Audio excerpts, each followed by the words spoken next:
नमस्कार, मैं हूं अभिलाषा दुबे। स्वागत करती हूं आप सभी का इंसाफ की आवाज में। आइए नजर फेरते हैं आज के मुख्य समाचारों पर। जमशेदपुर के सेक्रेड हार्ट कॉन्वेंट स्कूल की पूर्व एवं वर्तमान में बैंगलोर की माउंट कार्मेल की छात्रा श्रेनिया सोनी लिखित कविताएं और कहानियों की पुस्तक हेड फुल ऑफ स्टारडस्ट का विमोचन साक्षी स्थित एक होटल में सीआरपीएफ जमशेदपुर के डीआईजी आशु शुक्ला के कर कमलों से किया गया। इस मौके पर श्रेनिया के माता पिता, स्कूल के टीचर सहित काफी संख्या में परिचित एवं गणमान्य लोग मौजूद थे। कार्यक्रम का शुभारंभ अतिथियों द्वारा दीप प्रज्वलित कर किया गया। तत्पश्चात पुस्तक का विमोचन कर श्रेनिया सोनी को शुभकामनाएं देते हुए उज्जवल भविष्य की कामना की। इस दौरान श्रेनिया सोनी ने पुस्तक लिखने की प्रेरणा के बारे में जानकारी देते हुए बताया कि जब वो हाई स्कूल में थी तो उसे एक निबंध लिखने दिया गया था। उस निबंध को पढ़कर क्लास टीचर ने काफ़ी सराहना की, जिसके बाद से उसे कुछ अच्छा लिखने के प्रति प्रेरणा मिली और निरंतर अपने जीवन के अनुभवों को कविता और कहानियों के माध्यम से लिखना शुरू किया। उन्होंने यह भी कहा कि इस पुस्तक में वर्तमान सामाजिक परिस्थिति का भी जिक्र किया है, लेकिन उन्होंने यह भी कहा कि अभी भी समाज में सोच की गुणवत्ता में कमी है। आज भी इंसान एक दूसरे इंसान को एक समान नहीं समझते हैं। समाज के इस नज़रिए को बदलना होगा, तभी मनुष्य अपने अंदर की गुणवत्ता को निखार पाएगा। श्रेनिया ने यह पुस्तक अंग्रेजी में लिखी है। उसकी इच्छा है कि वह आगे भी कई अन्य विषयों पर पुस्तक लिखकर अपने अनुभव को समाज के समक्ष समर्पित कर सके। एक पिता जो होता है ना, हमेशा पुत्री में देखता है कि वो किस ऊंचाई तक जा रही है, और ये इसकी पहली सीढ़ी है इस ऊंचाई पर जाने की। और मैं यही चाहता हूँ कि ये आगे और बढ़े, और जैसे सर ने कहा कि न सिर्फ हमारे प्रदेश का बल्कि देश का और इंटरनेशनल लेवल पे भी नाम कमाए और उसकी ख्याति दूर दूर तक फैले। और जब इसका नाम फैलेगा तो माता पिता का नाम जरूर फैलेगा। यही मेरी कामना है। देखिए, सबसे बड़ा तो ये हमारे लिए बड़ा आज गौरव का क्षण है कि हम इस ऐतिहासिक समय के साक्षी हो रहे हैं। एक हमारी बच्ची ने ही एक प्रयास किया है, भगीरथ प्रयास किया है, और जैसा कि अभी कहा गया कि उनके पिताजी की कामना थी कि वो न केवल किताब लिखे और किताबें लिखे, बल्कि आने वाले समय में जो भी प्रतिष्ठित पुरस्कार हैं उनसे भी सम्मानित हो। तो आज इस किताब के लॉन्च के समय पर मेरी यही शुभकामना है कि हमारी बच्ची जो है वो न केवल जमशेदपुर का, न केवल झारखंड का, न केवल भारत का, बल्कि विश्व में अपना एक नाम करे और एक मुकाम पर पहुंचे। यही आज इस बुक लॉन्च के लिए हमारी सबकी शुभकामनाएं हैं और प्रार्थना है। मेरी किताब का नाम हेड फुल ऑफ स्टारडस्ट है और मैं श्रेनिया सोनी हूँ। और इस किताब में मैंने कविताओं और मेरी स्टोरीज का कंपाइलेशन है। ये एक collection of stories and poems. और ये मैंने 13 साल की उम्र से जो मैंने डायरी में मैं लिखते आ रही हूँ, उन सारी जो चीज़ें हैं उन्हें मैंने पब्लिश कराया है इस बुक में।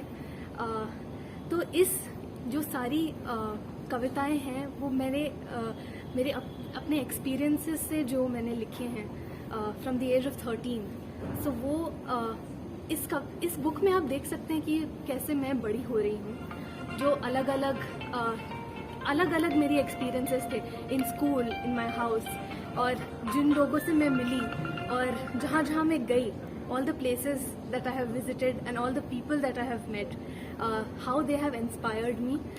So उन चीज़ों को मैं लिखती थी अपनी डायरी में, और वहीं से ये सारी कविताएं और स्टोरीज आई हैं। सो इसमें basically social issues, mental health, travel, love, human emotions, everything is there in this book. And जो ये एक टॉपिक के ऊपर नहीं है, ये अलग अलग टॉपिक्स हैं जो मैं उस समय में फील कर रही थी, जो एक्सपीरियंस कर रही थी, वो सब चीज़ें हैं। कैसे मैंने स्कूल से कॉलेज तक का सफ़र, सब कुछ है। कैसे आप इंस्पायर हुई हैं? मेरी माँ मुझे बचपन से बेड टाइम स्टोरी सुनाया करती थी, और मेरे पापा मुझे बुक फेयर ले जाया करते थे। वहाँ से मैंने जाना लिटरेचर के बारे में कि हाँ, कुछ होता है कि लोग लिखते हैं, उन चीज़ों के बारे में लिखते हैं जो चीज़ होती नहीं है, फिक्शनल। और जिस तरह से वो अपना क्रिएटिविटी यूज करके वो सारी कविताएं और स्टोरीज लिखते थे, वो मुझे बहुत ज्यादा इंस्पायरिंग लगता था. And basically I started journaling in my diary. जो दिन में होता था वो मैं डायरी में लिखती थी. बट फिर मेरी मम्मी ने मुझे स्टोरीज जब सुनाया करती थी, वो मुझे स्ट्रॉन्ग विमेन की कहानियां सुनाया करती थी. And she used to tell me about Rani Lakshmibai और अलग अलग स्ट्रॉन्ग विमेन जो कैसे बहुत ही ब्रेवली जी चुकी हैं, और वो मुझे बहुत इंस्पायर करती थी. एंड जब मैं बड़ी हुई तो मेरी टीचर ने मुझे बहुत ज़्यादा सराहना दी. मैंने एक कविता लिखी थी स्टैंडर्ड 4 में, जो उन्होंने बुलेटिन बोर्ड में लगा दी थी. And that was very it was a boost of confidence. तो वहाँ से मुझे लगा कि हाँ, मैं भी लिख सकती हूँ कुछ. और जब मैं हाई स्कूल में आई तब मेरे एक सर जॉर्ज वेलापानी, वो मुझे लिखने के लिए बहुत प्रेरित करते थे. और मेरी जिंदगी में मेरी टीचर्स का एक बहुत बड़ा हाथ रहा है जहाँ मैं पहुँची हूँ. उन्होंने मुझे लिखने के लिए बहुत ही ज़्यादा इनकरेज किया है और मेरी राइटिंग स्किल्स को इम्प्रूव किया. ना कि लोग कहते हैं कि साइंस लो, इंजीनियर बनो, बट मेरे जो टीचर्स थे उन्होंने मुझे हमेशा जो मैं पसंद करती हूँ उस राह पर चलने के लिए. देखिए, लेखनी जो है अलग चीज होती है. लेखनी जो है यानी कहीं से सीखा जाता है या कहीं ना कुछ उसके साथ घटना घटती है तब लेखनी उभरती है. तो आपकी लेखनी जो है कहाँ से उभरी, यानी शुरुआती दौर आपका क्या था? शुरुआती दौर देखिए, प्रेम की आपने बात की, उसके बाद कई और सारी बातें हैं, टॉपिक है, तो कहाँ से आपने इंस्पायर ये? जब मैं हाई स्कूल में थी तब मैं इंग्लिश लैंग्वेज में मुझे एसेज मिला करते थे. पूरे पेपर में एसे टॉपिक रहता था, तो उसमें अलग अलग आर्ग्यूमेंटेटिव ऐसे डिफरेंट टाइप्स के ऐसे होते थे. बट मुझे वो स्टोरी वाले ऐसेज बहुत पसंद थे. वहाँ से मैंने स्टोरी राइटिंग चालू किया. एंड जब मेरे टीचर्स ने देखा कि मैं अच्छा लिख रही हूँ तो वहाँ से मुझे प्रेरणा मिली. बट मेरा एक इंग्लिश ट्यूशन था जहाँ मैं जाती थी, और वहाँ पर मेरे सर मुझे डिफरेंट बुक्स पढ़ने के लिए प्रेरणा देते थे. बट और भी एक चीज़ है कि वो हमें दुनिया में जो भी हो रहा है, वेज ऑफ द वर्ल्ड, उन्हें क्वेश्चन करने के लिए मुझे इंस्पायर करते थे कि जैसा चल रहा है वैसा क्यों चल रहा है. Ask why, don't accept anything as it comes, ask why. जो भी हो रहा है, जैसे हम लोगों को ट्रीट करते हैं क्यों वैसा ट्रीट करते हैं, जो गवर्नमेंट में पॉलिसीज बनती है क्यों बनती है, ये सब चीज़ जब आप वाई क्वेश्चन करना चालू कर देते हैं तब आपको दुनिया एक अलग तरीके से दिखने लगती है कि क्यों ऐसा हो रहा है. और वहाँ से हम अलग अलग प्रॉब्लम्स भी दिखते हैं और कुछ रीजंस भी दिखते हैं कि क्यों ऐसा हो रहा है. तो वो एक जो मेजर इंस्पिरेशन रहा है, वो क्वेश्चन रहा है वाई, कि why this happens and why the world works as it works. Madam, आपकी किताब में सामाजिक परिस्थितियों को भी इंडिकेट किया गया है? जी, सामाजिक परिस्थितियों को बहुत ही मैंने बहुत सारी ऐसी कविताएं लिखी हैं जो सोशल इश्यूज पे है. मेनली इक्वालिटी पे.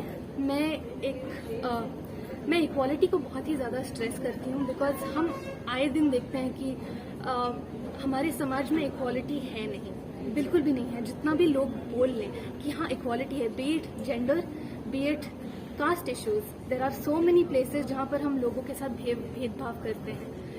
And that is what I am not okay with. हम सब ह्यूमंस हैं, ना ही ह्यूमंस. यहाँ पर हम भेदभाव एनिमल्स और नेचर के साथ भी करते हैं. जो क्लाइमेट क्राइसिस हो रहा है वो इसी की वजह से हो रहा है क्योंकि हम नेचर को एक्सप्लॉइट करते हैं. हम अपने एनिमल्स को भी, आए दिन वायलेंस होता है एनिमल्स के साथ, तो वो क्यों होता है. तो वो एक चीज़ है जहाँ पर ये जो अर्थ बनाया गया है या है हमारे पास, ये हमारे को एग्जिस्टेंस के लिए है. When people say कि man rules the world, man does not rule the world, because we are made to coexist with nature, with animals, with everybody that is present on this earth, and that is what, ये एक बहुत ही perfect दुनिया बनेगी जहाँ हम coexist करेंगे एक दूसरे के साथ. और वो according to the ways of the world is not possible.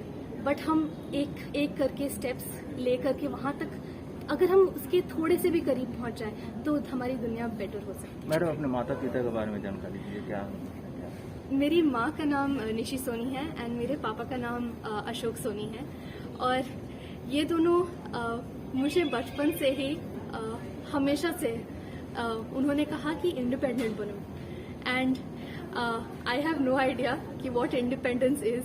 लोग कहते हैं कि financially independent and different types of independence होती हैं, बट उन्होंने मुझे स्ट्रांग बनना सिखाया। बी इट माई मदर, जो मुझे बचपन से कहानियां सुनाती थी of women who are strong and who are independent, and मेरे पापा, उन्होंने कभी भी मुझे किसी भी चीज़ के लिए ना नहीं कहा। दोनों ने मुझे अपने तरीके से ज़िंदगी जीने के लिए हमेशा से ही प्रेरित किया कि नहीं, तुम्हारा जो भी डिसीजन है हम तुम्हारे साथ हैं, अगर तुम गिरोगे तो we will hold your hand. And that is why I am here today. बहुत सारे लोग एक किताब नहीं लिख पाते हैं क्योंकि बहुत सारी रीजंस होती हैं, बट आज मेरे मम्मी पापा ने मुझे सपोर्ट किया। That is why I have been successful to write a book today. इसी के साथ हमारा आज का ये वीडियो यही समाप्त होता है। वीडियो पसंद आया हो तो वीडियो को लाइक, कमेंट, शेयर और चैनल को सब्सक्राइब करना मत भूलिएगा। तब तक के लिए धन्यवाद।